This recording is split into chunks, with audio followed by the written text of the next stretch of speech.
kind of guy who all over, and you're just the kind of girl who make love undercover. I'm just the kind of guy who love you all over, and you're just the kind of girl who could watch me keel over.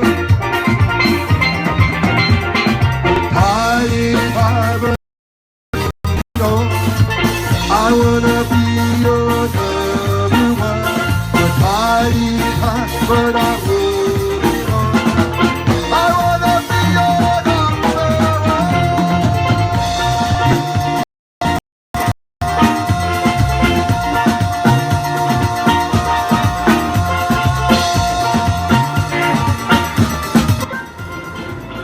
one. Welcome to the fourth branch program, the Play Concepts. This is segment 3 of the program. If you join us for the first time, welcome. If you have joined us before, glad you're here.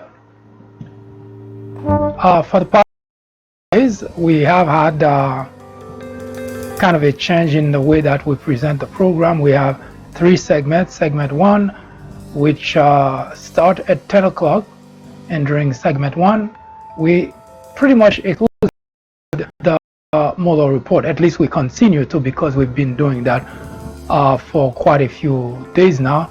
In fact, probably a week or so after the report has been released, we've been pretty much reading exclusively from the model report, which is volume 1. Segment 2, which we usually would have, depending on the circumstance. For the past few days, we've been having pretty much only 2 segments because of the length of time we spend reading in order to kind of expedite the process, because we've not had really enough time reading, so it was taking a little bit longer, so we spent a little bit more time reading the model report. So kind of merge segment 2 and segment 3. We kind of merge segment 1 and 2 with segment 3. In other words, part of segment 2 absorbed by segment 1 and part of segment 2 absorbed by segment 3.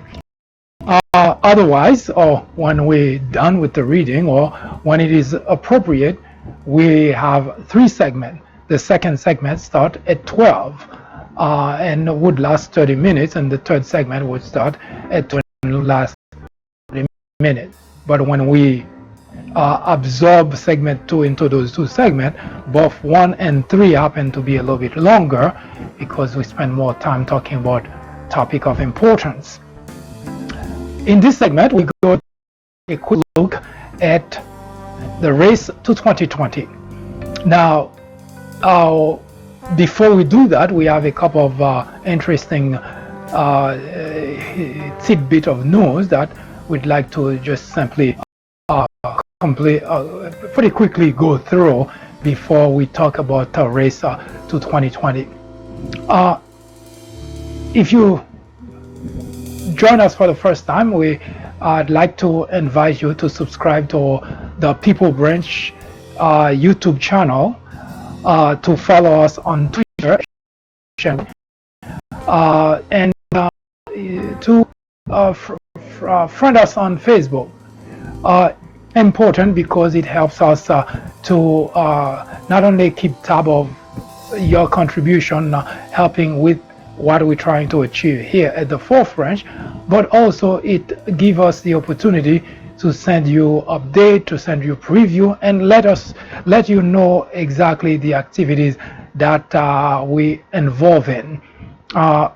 So it takes time to subscribe, to follow us, because that really helps in the process. Now, of course, if you don't know, the very purpose of the fourth branch is to perfect the union, and we can only do it by trying to remove ignorance from the equation. Ignorance, it is said, is the biggest threat to any democracy. In fact, JFK himself said that the ignorance of one voter in a democracy impairs the security of us all. So we have taken upon ourselves to, well, pass information, not the way that information are being passed, but rather with some solution, not necessarily the best, not necessarily the ultimate, but at least the start of something. So if we see a problem, we will explore a solution for it. Now those who are in position to implement solutions can either use it, expand it, or even come up with a completely different one. We're not here to force our views, but rather to jumpstart the process of helping to better society. As such, it is probably a good time to say that since we have been with the 2020 presidential election now heating up pretty quickly, it is probably fitting to say that we have been predicting past presidential outcome since actually Al Gore. It is since 2000, that is. In fact, it may come as a shock because everybody know, including Republican, that Al Gore was supposed to be to become president, and yet we're not certain yet as to turn off the noises around us, but we have, and we, since Al Gore, we've been able to pretty much make analysis of outcome of presidential election, and so far we've been pretty. In fact, last presidential election, we have done something we didn't do or never attempted to do prior, which is to get involved in the primaries, because prior to 2016, we were more put most of our effort, most of our focus in the general election. But 2016, we got involved in the primaries, and we were actually quite delighted to find out that we were as accurate as we could be. We predicted almost to a science which candidate are gonna drop at which point in time. It's almost as if we were making it happen. No joke, no kidding. We have not started to make any analysis about the 2020 for the simple reason that in every time that we had to do that, we base our analysis on a number of factors, one of which we have to pretty much have the opportunity to witness the candidate performance on the stage. Now, when I say I haven't been following the candidate all the way through, but at least look at a performance. Most of what we have done in the past pretty much relies on exactly that. Now, to give you a sense of what I'm talking about, and everything that we do here, everything that I'm saying here can be verified because they are on the peoplebranch.org website, documented with dates, which mean you can go and see that at the time that we did the analysis of which candidate is going to drop, which candidate is going to stay. They all have timestamp on them, dates on them, so you can verify everything that we're currently saying. To give you a sense of the level of accuracy that we had for the 2016 presidential election, we started very early before the candidate made the announcement that they were going to bid for the presidency. We started taking a look at candidate. We already have a record on having seen that individual performing and so on and so forth. Such, before, for instance, maybe not that great of an example, but still one. Before Mrs. Clinton made the announcement she was going to bid for the presidency, actually a year prior, we already put it in writing, not just talk about it. Pundits usually are afraid of saying something and find themselves being wrong, so they they, but we do not make prediction here at the fourth branch just for the sake of making prediction, but we look at the candidate past performance, we look at the data, we look at the environment, we look at the state of the country, and we fast forward, so to speak. In other words, we develop a model and place the candidate in that model, and kind of with the sense in order to understand how the candidate would behave, how the candidate would react, and what are the chances that particular candidate would have in order to move forward. Now, in the 2016, we did, because we have history on our side too, which we did take a look back in history in order to make a few of the analysis that we made and made those predictions. Now, in December, actually probably, well, yes, it was in December of 2015. Notice I said 2015. At that time, a candidate like Marco Rubio, Ted Cruz, those people were already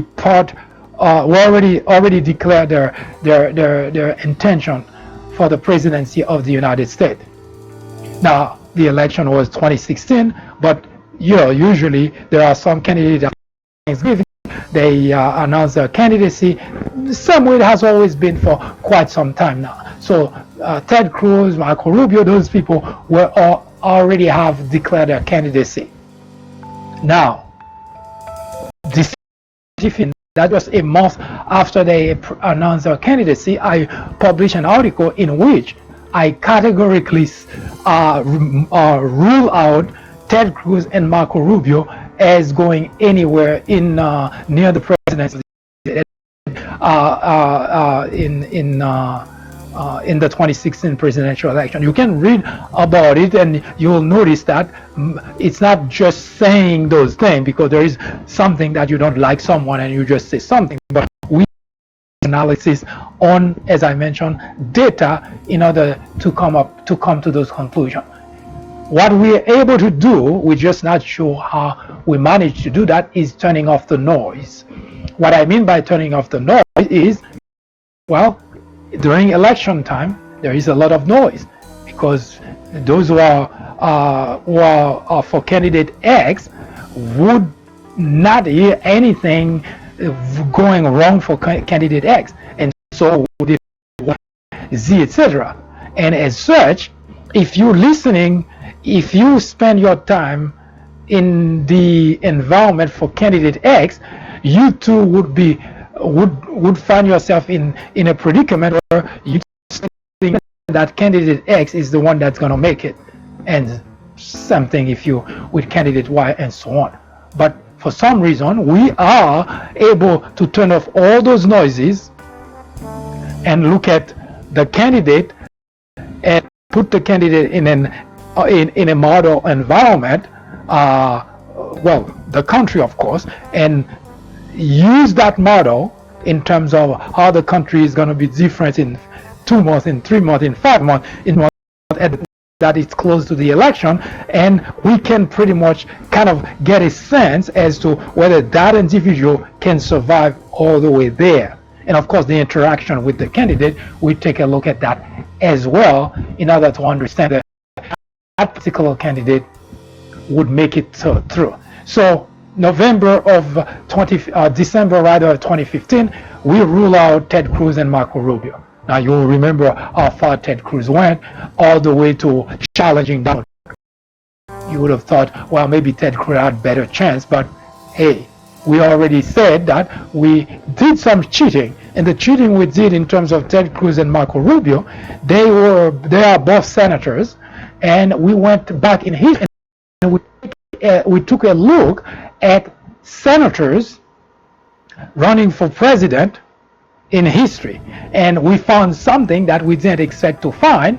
And because of that, there was a lot of noise. You may not recall, but Marco Rubio was the favorite to become the next Republican nominee. everything was behind Marco Rubio, pushing for Marco Rubio. Even Fox had at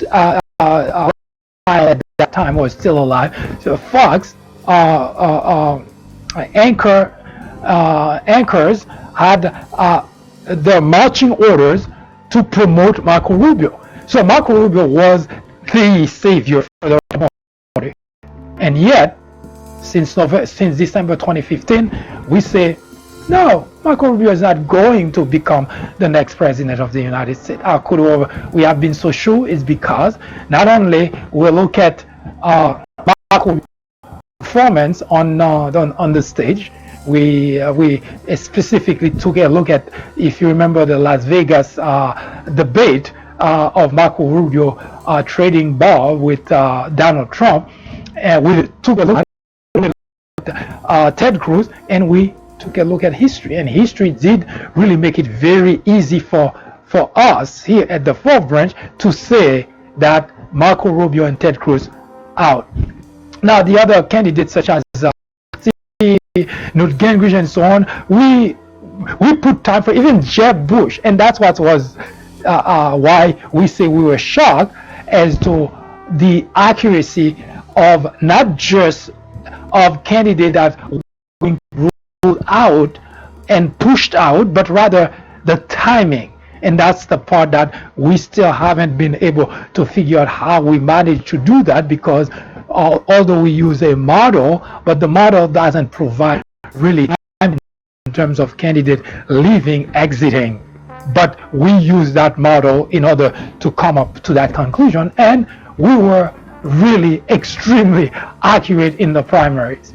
Now, is what you also hear that again, I strongly urge you to go to the peoplebranch.org, and you can read about those details and see dates, time and dates behind them, so that you don't talking some gibberish. Now, here's the most interesting thing. Now, 6 months before Hillary Clinton became the nominee, I said that Hillary Clinton will become the nominee. Now, of Bernie Sanders supporters, I was talking gibberish. Now, you may not recall, but Bernie Sanders was on fire in 2016, and it started from an unknown individual, someone that the Clinton campaign didn't even pay any attention to, because as far as they were concerned, Bernie Sanders was a blip, a flash in the pan. But if you recall, Bernie Sanders very quickly became so hot. All the young individuals across the nation were flocking to Bernie Sanders. In fact, Bernie Sanders won the New Hampshire primary almost over 20 points on Hillary Clinton. So take that as someone who is making an analysis of an individual who was well known, Hillary Clinton, and someone pretty much unknown.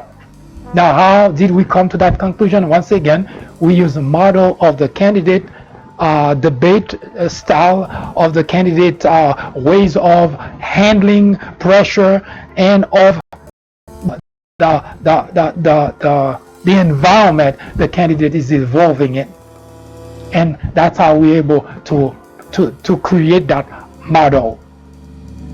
Now, we did also mention that Donald would be Republican nominee. Actually, we made that announcement, I believe, 3+ months before that was the case. Now, later on, everybody could say that. Later in the process, everybody could say that, well, it looks like Donald Trump is a... When we made that, came with the article and said that Donald Trump will be the nominee, now a lot of people, especially if you may recall that there was a time that Donald Trump was considered a joke. Donald Trump was not going to be at any point in time someone that the country would ever consider seriously as a candidate for president. You may recall that time. Well, it was exactly at that time that in our analysis, we saw Donald Trump snatching the nomination of the Republican Party. And what did happen? Now, for the general election, we actually wrote two articles. Now, we can debate about whether what I'm about to say could have happened or not, but nevertheless. And I'm paraphrasing here because I don't remember the title of the again, or everything once again is on peoplebranch.org, all with dates and time that clearly explaining what I'm saying now. We wrote a two-part article in which we said that the path to the Oval Office for Hillary Clinton was to choose Bernie Sanders as running mate. Now there are a lot of discussion, debate as to whether that would have been the case. There is no know that now to find out because it didn't happen. But at the time that we were making our analysis, actually two things. We did, despite all the success that Bernie Sanders was having and people were thinking that Bernie may kick Hillary Clinton off the campaign trail, we weren't afraid because let me put it in a different way. We were hooting for Bernie Sanders. That means the person who is sitting here wanted Bernie Sanders to become the nominee. However, that didn't prevent us here to understand that despite that was our wishes, but we did not see in our analysis any way that Bernie Sanders could become the nominee. And we said so. So in other words, we do not let our preferences cloud our analysis. And so far we've been pretty good at that. So we strongly encourage you to watch this program for the 2020 presidential election, because when everybody is telling you their story, you will feel that I feel that Joe Biden is going to make it. I feel Kamala Harris. I feel that's the way it is with election, because whichever candidate you support, you feel a lot of excitement around that. But that's always that way, unfortunately. As I mentioned, we were hooting here at the fourth branch for Bernie Sanders, but we know, according to our analysis, Bernie Sanders stood no chance. In fact, we wrote several articles about that very fact, that Bernie Sanders will not make it. In fact, even at some point that Bernie Sanders could have had a chance to really make it even more difficult for Hillary Clinton, he abandoned principle. And at that time, we know that was the end for Bernie Sanders, because we made our analysis, or we would have preferred to be wrong about our analysis, Sanders become the nominee. But that's not what happened. So, and we did predict before all this hoopla about James Comey and so on, we did not really take that into consideration had Clinton pick Bernie Sanders as her running mate.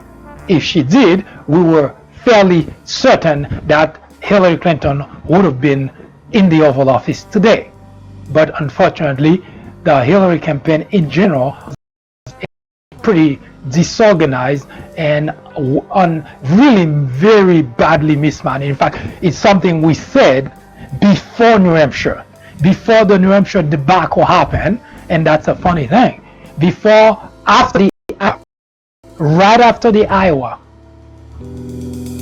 we wrote an article to that effect, and we say if we were advising the Hillary campaign, we would have said fire the whole management team.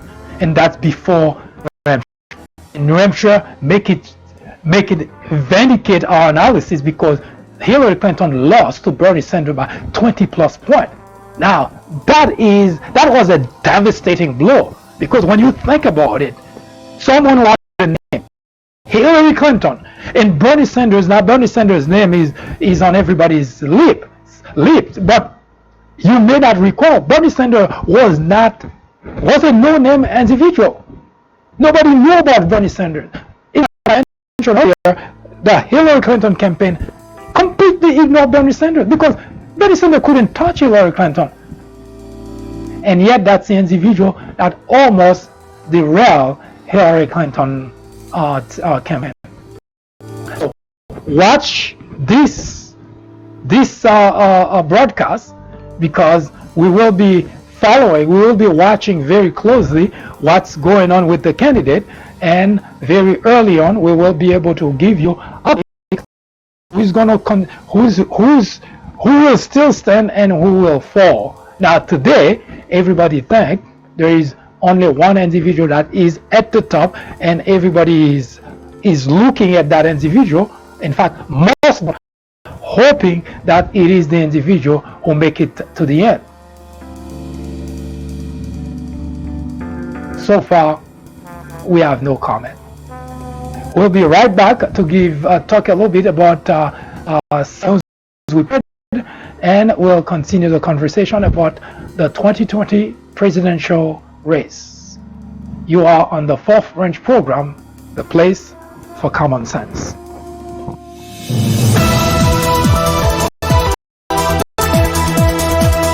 Live from New York City, at the top of the hour, every weekday from 10 a.m. to 2 p.m., the Fourth Branch presents discussions, debates, commentary on social, political issues, current events, entertainment, religion, education, science, and every Saturday at 10:30 a.m. for a full presentation on controversial issues such as abortion, homosexuality, war on blacks. Are Republicans dumber than Democrats? Information which might irritate, make you laugh, but more outer. Join us every time. It is the right thing to do. It is the only way to keep your sanity in a world of chaos, hypocrisy, immorality, and deception. Welcome to Common Sense.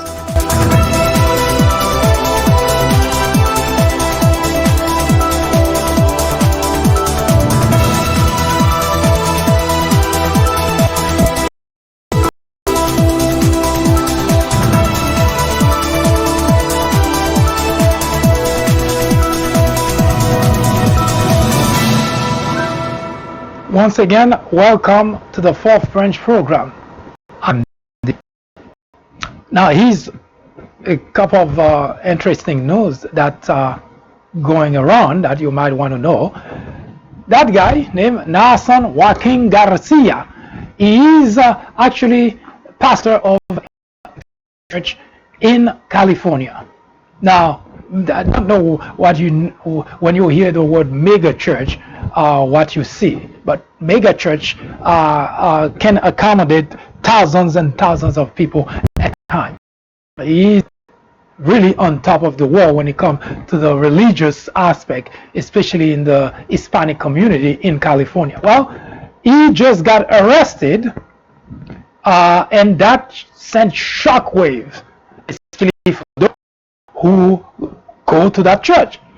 He was arrested in Los Angeles, and charged with 26 felony counts. Now, listen to this. That's including child rape, trafficking, and child pornography. Yes. And two others affiliated with the church were arrested, and it seems like there is a third one that's just become a fugitive. Now, think about that for a moment. I talk about those people who claim to be Christian. They want you, when you hear those people talking, pastor telling you about sin, about heaven, about all that. Well, now you understand why the people are Christian by name only. Yes, they tell you they're Christian. Publicly, they doing things that tell you that they have a higher calling, they have certain level, so on and so forth. But in reality, behind the scene, those individuals, they couldn't care less. Like people now that are doing everything that hurt other individuals, but they tell you they're Christian. So as the Bible says, you will recognize them by the fruit they bear. So you don't have to tell me you're a Christian. If you're a Christian, then your action will tell me that you're a Christian. But here in America, if you notice that most people, like especially if we stop for a moment and join take a look at how usually Republicans have the bullhorn in their hand, claiming to be everything that sounds good, like fiscally conservative, and so on. Now, what do you see happen? While they claiming all those nice labels, then you see their action and you say, really? Would you want to be a Christian if you're looking at those individuals? Of course not. Because if that individual says I'm a Christian and acting that way, then what's the point? What's in it for anyone to be a member of such organization? Well,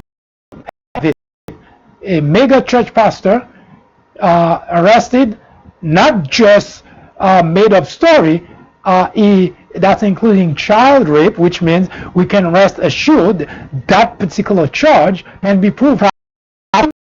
I'm assuming either human trafficking or sex trafficking and child pornography. Here it is. And he had accomplices. They already arrested 2, and 1 is in the lodge. Now, you may recall, or may not, that guy, his name is King John Nam. He's he was the half brother of Kim Jong-un. Now, Kim Jong-un, you cannot possibly not know that name. It's the guy in North Korea that Donald Trump is in love with and has been exchanging love letter with. Yes, that guy.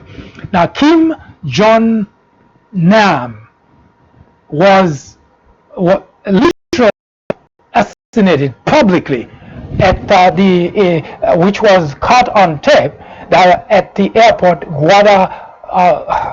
I think it was the Kuala Lumpur airport, if I'm not mistaken. That was last year, or was it 2017? Actually, it was in 2017. At Kuala Lumpur International Airport, that was in February of 2017. It was caught on tape when 2 women who had VX, a very lethal, potent nerve agent that even the individual who ought to apply or to use it ought to be very careful, or that himself or herself would be killed as well. But they saw that happen. Those 2 women were caught on camera spraying the powder on Kim Jong Nam. Now Kim knew something like that could have happened. He knew it because he just didn't have a chance to apply the antidote, because he died before he had a chance to. But when they looked through his luggage, they did find the antidote, and it looks like before he even had a chance to use it, he collapsed and died. And my suspicion also is because they knew that if they didn't give him a high enough dosage of that nerve agent, he would have survived. Now, I said all that not because I wanted to talk about Kim Jong-un half brother, but rather because there is a bombshell revelation. Now, Kim Jong-un, when he sent for the assassination of his half brother, even I was on the bandwagon asking what kind of individual is Kim Jong-un to actually have his brother assassinated abroad for that matter. Well, today we're learning that Kim Jong-nam was a CIA informant. So which means Kim Jong-un must have already gotten found or that in order to send someone to assassinate his half brother. Now, I'm not condoning the fact that the way to deal with an individual outside who wasn't even inside the country, inside of Korea. I'm not condoning that fact, but I'm saying that Kim Jong-un did have at least a reason for this for the survival of his regime. Stop Kim Jong-nam from doing whatever he was doing, because it is pretty one of the most detrimental aspect in the. But there is someone who has valuable information passing it to the enemy, in this case the United States of America. So Kim Jong-nam wasn't assassinated by Kim Jong-un for no reason, because Kim Jong-un found that Kim Jong-nam, his half brother, was in bed with the CIA. On another note, have you ever thought about taking your place at work? Well, then you're not alone. A lot of people have. In fact, it's not anything new in terms of conversation since the beginning of time. In fact, I read that computers were introduced. There are a lot of people, when I say computer were introduced, especially desktop computer were introduced, a lot of people were very jittery, were very afraid. Well, they're going to lose their job because, computer going to take their job. But it so happened that decades later, that's not really what happened. Well, robot has been used in for the longest. In fact, car manufacturers make great use of robot. There are certain spots that a human could not possibly go to place a screw or to do something, some maneuver. So robots are used to do those kind of jobs. There are some really very delicate work that needs to be done. Now, not that human used to do those jobs on a piecemeal basis. I mean, it used to take a century and pretty for job. Now, with the technology available, then a robot were built and help human do the job a little bit better. But what triggers this conversation is the fact that, well, robot, even movies been showing us that, well, there is a pretty good chance that robots may become so smart they would not just take a job, but they end up take our space, get rid of us, killing us. In fact, I watched a series which was pretty interesting when the individual, the boss, who was in charge, was a robot, calling an employee to the office, that you not being productive enough, I'm going to have to get rid of you. Now, of course, it's science fiction, but it is interesting that we have had that fear for the longest. Now, it wasn't really a far-fetched fear, so much so that places, especially very that manufacture robot, a very smart robot, go to great length to make certain that the robot are glued, nailed to the floor. In other words, even if the robot were to turn against an individual, then the robot would not be able to run after the individual and cause harm. And the reason, obviously, the manufacturers, whoever was programming those robots, must have also had that kind of fear that if the robot develop some sort of smart, because some robots, especially robots that are doted with artificial intelligence, they can make some decisions that weren't even part of the program, literally, meaning that they decide to do something that even the program anticipate could happen. So because of that, in other words, it's almost like our brain, the robot would evolve. That's really what the artificial intelligence is, to give the robot some sort of means to learn and adapt to the environment. That's the way we human evolve. So because of that, those people used to bolt those robots on the floor so that the robot would not move out of the position they were. Technology has been evolving, and robots have been pretty much really becoming very smart. Now, is a kind of an interesting thing. Now, to a point where we think that we can coexist with robot because we have put so much intelligence in robot, in factory, in manufacturers. You see that the robots side by side with individual are working. Of course, the robot works faster, robots not make mistakes, because whatever the program is, the robot can do it over and over and over and over and never get tired. Human being will get tired, will make mistakes, and so on and so forth. So in a sense, the robots are more productive actively human being once we put that program in that robot. And that's the fear that human beings have, that the robot may take their job, because, well, if better, can do it faster, can do it without making mistake, then what's the point of having an individual doing it? Now we have robots coexisting with humans. Now, you may have seen the movie Android, a robot that look just like a human being, talk like a human being, act like a human being, and even have some of the feeling, or at least express some of the feeling of the sentiment of a human being, but is underneath all a machine.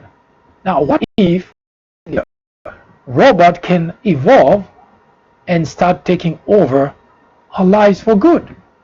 But those who are programming the robots say there is no fear, because robots are being programmed properly, and they have learned to coexist with human. Now, he's in this clip. You're going to see that gentleman you're looking at be able to give the robot order. Sometimes it's not even spoken order, it's just a gesture order, and comply. Let's take a look.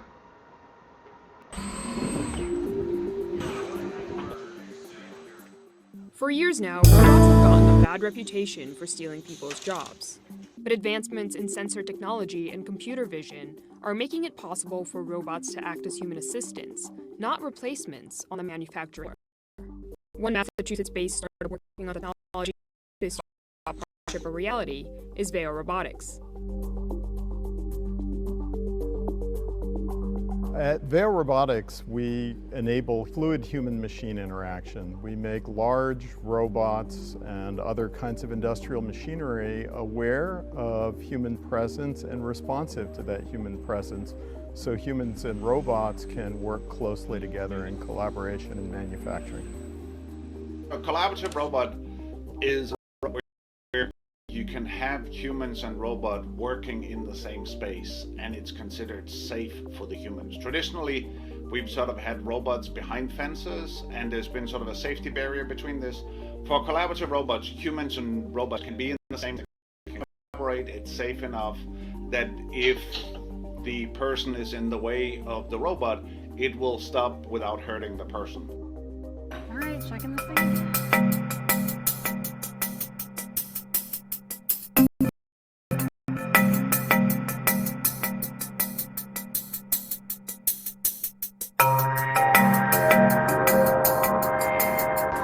We'll be right back.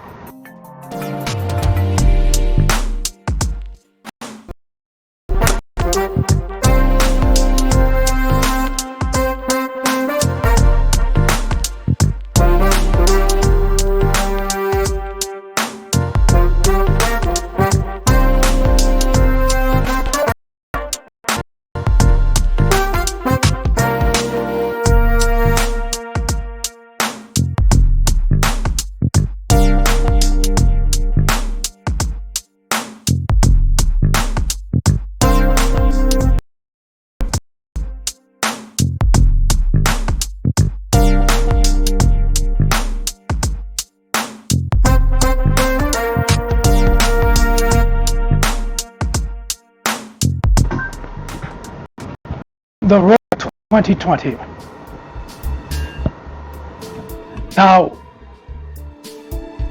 we have that bad habit, which is every time that there is a presidential election, especially we in the media are almost always inclined to start defining the outcome of the election. And I say bad habit is because, of course, the job is commentaries, talk about who has a chance, who is winning, who is not winning, who is leading, who is not leading. Those things are not said in the void. People who bid for any public office, even if you hear the person saying, I'm not watching the poll, the person has the poll.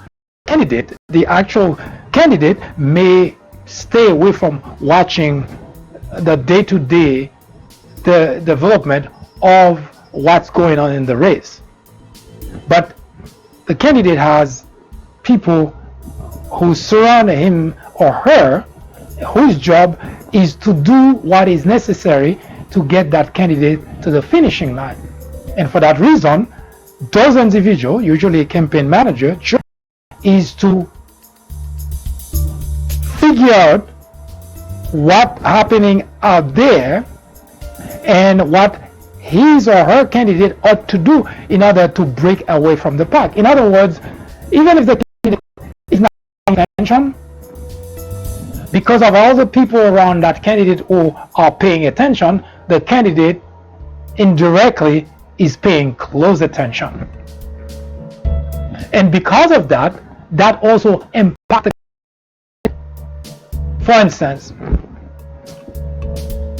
and there are circumstances the candidate cannot not see what's going on. For instance, during the 2016 presidential election, after the outcome of New Hampshire, couldn't possibly say, I'm not paying attention to what's going on. Because when you lose a primary by 20 plus points over someone no one saw coming, not pay attention.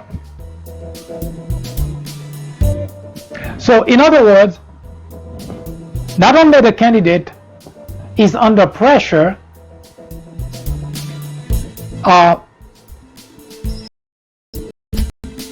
competing with the other candidates, or most likely with the other closest candidate, because most candidates, it's a psychological thing. Most people who bid for public office, they pay attention to the people at the top, to the people closest. For instance, now, according to the latest poll, I believe Biden is leading by 3.4%. Sanders, which comes second, is half that. So in other words, if you think about it, the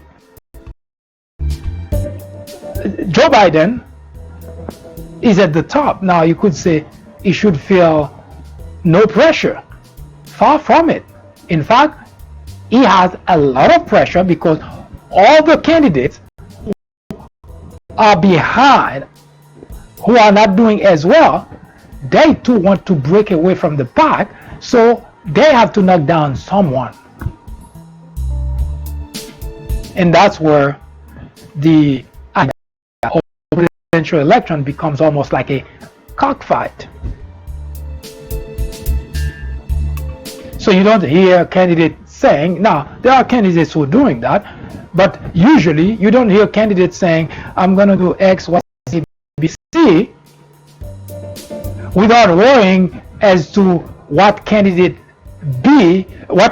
X is doing, because it should not matter what candidate X is doing if you, candidate why you believe that what you're proposing is good for the constituent and people would eventually rally behind you. The candidate, if you remember during the 2016, when Bernie Sanders opened the floodgate of young individuals who came to support him by proposing free tuition. Now, that was his breakaway from the pack. The 2016, that instead of the Hillary campaign seeing the benefit in that proposal, instead she went after it as being not realistic. One of Hillary Clinton's major weakness. She sees problem, not solution. So far, all the polls reveal that he's on top. Now, there has not been any debate. Joe Biden is a name that everybody knows, so he's enjoying the popularity of him. Will it stay that way? As we mentioned before, we don't know, but he's under a lot of pressure because all the other candidates are going to be throwing rock at him in order to his approach. What makes the actual election primary so different is because the journalists, the reporters, also the antagonists, instead of reporting and asking questions relevant for the constituent, for instance, tax cut, social security, health care, those kind of things, instead of asking those kind of, what kind of question do they ask? Joe Biden is all the one on the top. What are you going to do to get him off his perch? Which means they incite fights, not help to bring the candidate to propose solution. Because if you ask that question, what do you expect? You expect the candidate to answer you, and once candidate X answer, now what do you think is going to happen? To candidate Y and say, candidate X say that you're full of, what do you think about that? In other words, the reporters, and the reason that they continue to do that is because that's the way that they get people to continue to be interested in the network. So they have to create a fight. That's why they say, and every time I hear people say that in terms of presidential election, it really gets on my nerve. It's almost like that, who is going to fight Donald Trump? This is not a freaking fight. This is one of the most important time in the history of the country for we the people to decide on a candidate to run the country. But it is framed as a fight. No wonder the country is in the predicament it's in, because that's all it is. It is a fight. It is not a fight. It is obviously a race, and each one of those individuals is trying to present a solution from the cause. So each candidate should at least be given that space to talk about issues instead of journalists poking them so they can fight one another. Because that's really what it boils down to. And that's the reason you also see that on a debate stage, instead of addressing issues, you're going to see that 2016, 26, 27 are the 2 dates set aside, this month that is, set aside for the first presidential debate. And if you watch closely, you're gonna see that the type of question that the moderators are gonna be asking, some of those questions to antagonize, not to address problem of the country, but to antagonize candidate.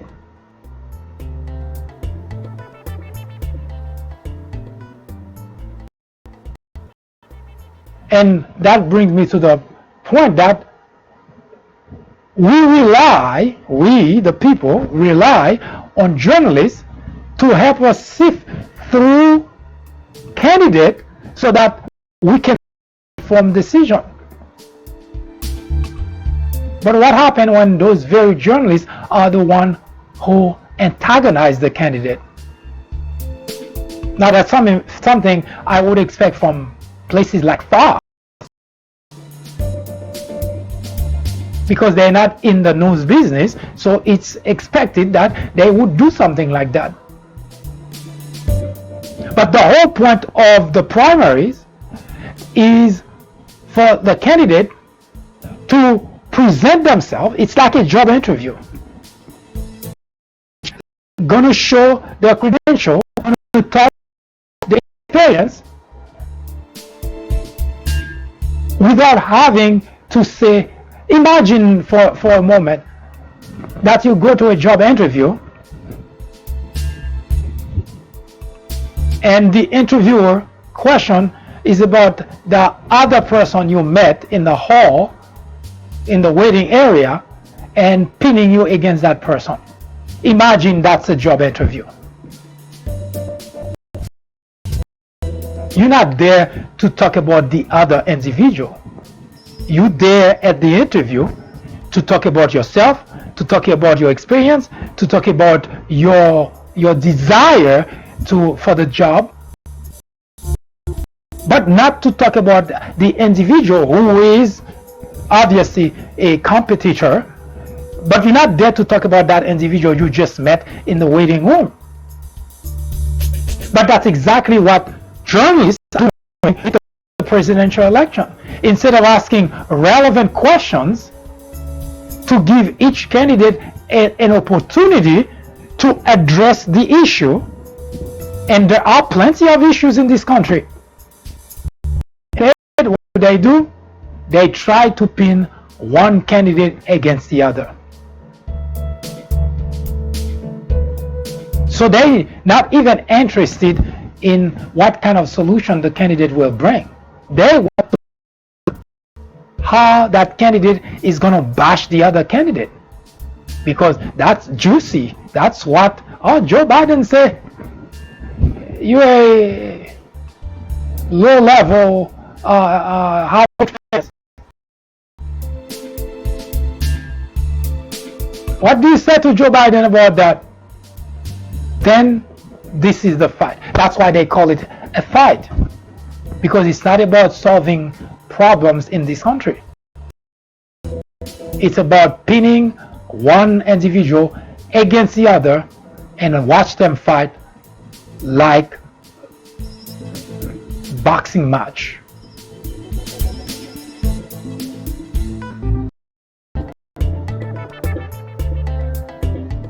So if you want to help change that, because it is that important that we hold those who are out there talking to the candidate as responsible as the candidate themselves, because this is not a boxing match.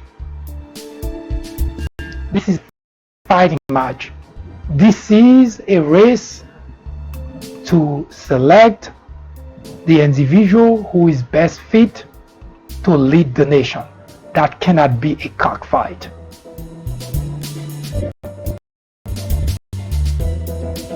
For the sake of the country, I urge my fellow colleagues, those who are out there on the trail, to abstain from asking questions to antagonize candidates. The job is not to try to pin one candidate against the other. Do your work. What's needed, what are the issues in the country? Ask questions relevant to the country, to the issues in the country.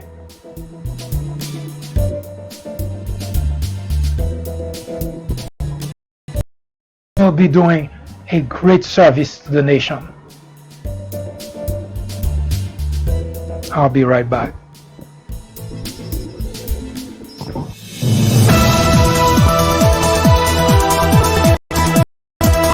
Live from New York City, at the top of the hour, every weekday from 10 a.m. to 2 p.m. The Fourth Branch presents discussions, debates, commentaries on social, political issues, current events, sports, entertainment, religion, education, science, and every Saturday at 10:30 a.m. for a full presentation on controversial issues such as abortion, homosexuality, war on blacks, are Republicans downward on Democrats. Information which might irritate you, make you cry, make you laugh, but above all, will make you smarter. Join us every time. It is the right thing to do. It is the only way to your sanity in a world of chaos, hypocrisy, immorality, and deception. Welcome to Common Sense.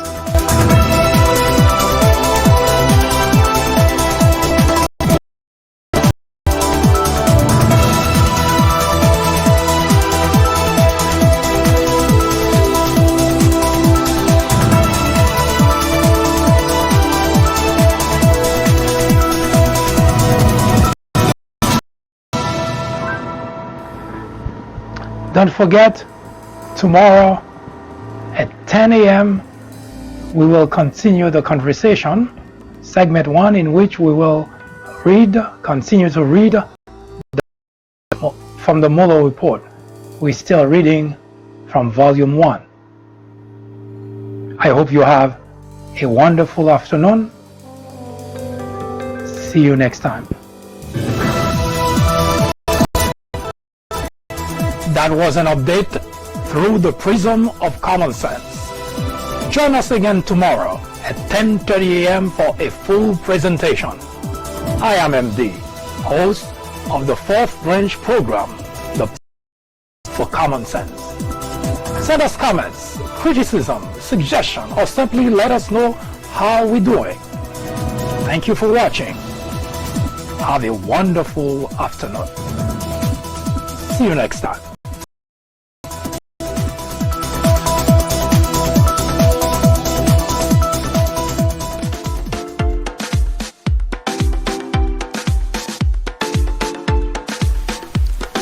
The Fourth Branch podcast is brought to you in collaboration with the People Branch publication, which can be found on the People Branch website, located at peoplebranch.org. That's peoplebranch.org. That's peoplebranch.org website, in which you will find a number of very interesting articles. My name is MD for short. I hope you have a great afternoon or a great evening, whichever it happens to be. Hopefully you can join me again next time for another interesting episode of this podcast. That was the Fourth Branch, live from New York. Good day.